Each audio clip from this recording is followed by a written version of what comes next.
Hi there, Luke. Hi, Casa. Good to chat with you. It'd be great if you could just tell us just a little bit about yourself. Sure. So my name is Luke. I live in Leicestershire. I'm married to the wonderful Judith, and I work for Third Space Ministries as their DJ ministry coordinator. That involves looking after DJs both in the Christian realm and in the worldly arena, building community, reaching out to those in the industry, and also pioneering chaplaincy into the industry as well. Fantastic. So that therefore means that you have a Christian faith of your own, but it hasn't always been the case, has it? Describe perhaps what your life was like maybe about just over 10 years ago. Yeah, so 10 years ago, I think life looked very, very different. I was leading a very strange double life in many ways. I was studying for a law degree. I was pursuing that career, but at the weekend I was doing everything unlawful that I possibly could.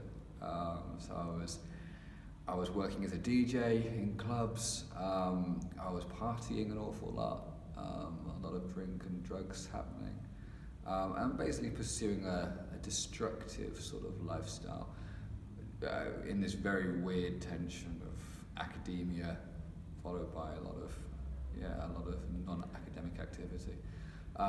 Life was very tough. It was very disorientated. I was holding on to a lot of shame, lying to parents, lying to friends, not living a very wholesome life at all.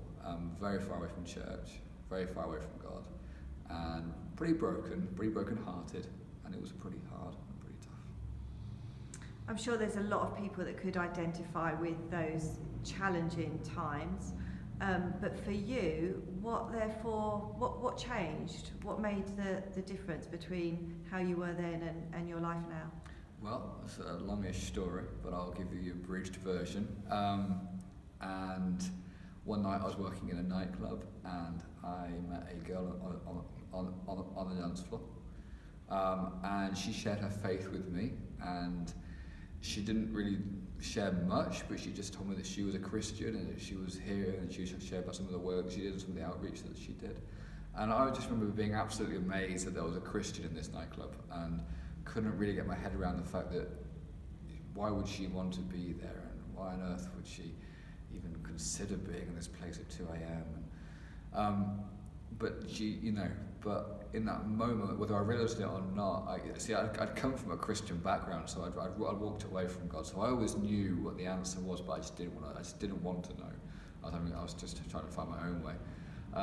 But in that moment, I realised that God had continued to pursue me, even into the darkest areas, into the places where I thought there would be no way He would ever want to come and find me in there. He was still there, and He was still looking out for me. So, in many ways, that conversation with her really started me on a road back of asking questions and really wrestling with where I was at and coming to terms with where I was at.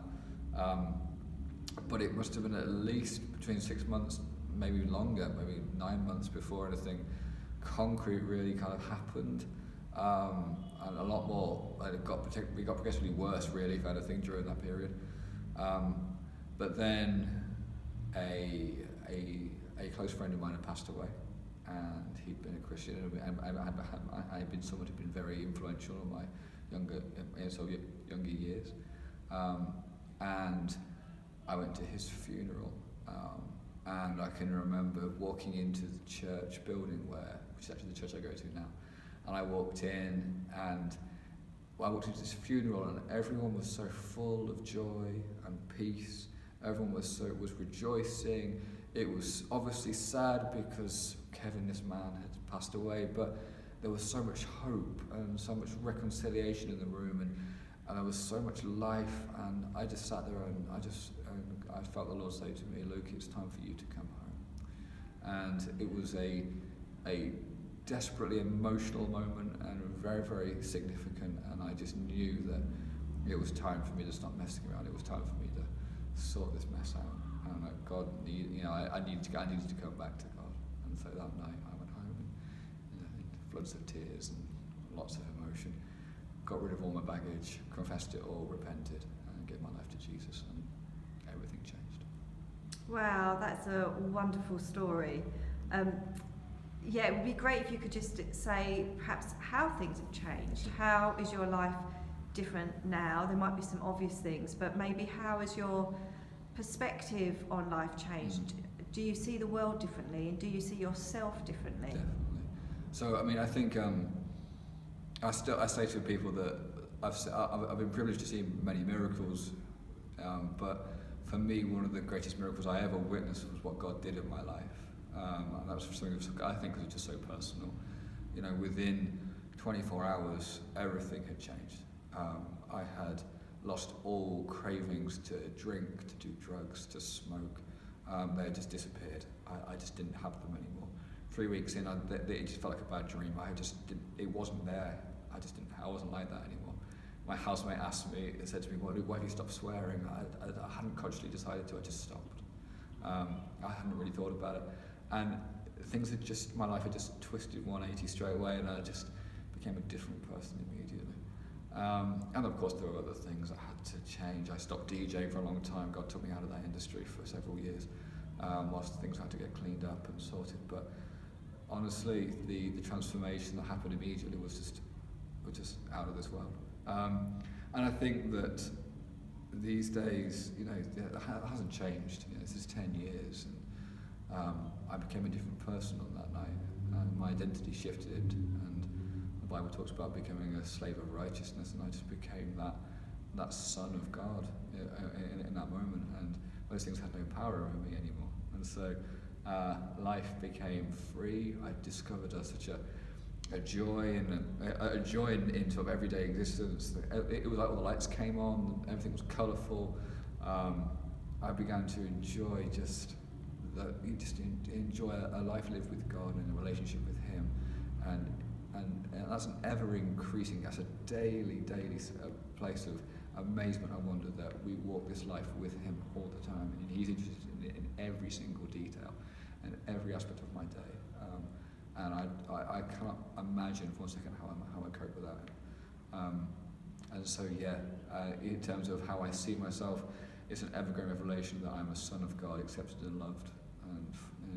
And in terms of the world, He gave me a purpose. He gave me a mission. He gave me a reason to live, to be active. He showed me those who were hurting and lost, just like me, in that place, and he sent me out there as well. Whether it was Ibiza or the club scene, or just in my neighbours, or whoever it was, he showed me that there were thousands upon thousands of people just like me. He gave me new avenues for creativity and worship and prayer, and put me into a wonderful family of believers and a strong church. And it just, my life just looks totally different. So it's a wonderful, wonderful thing. It's been amazing. Fantastic. Thank you so much.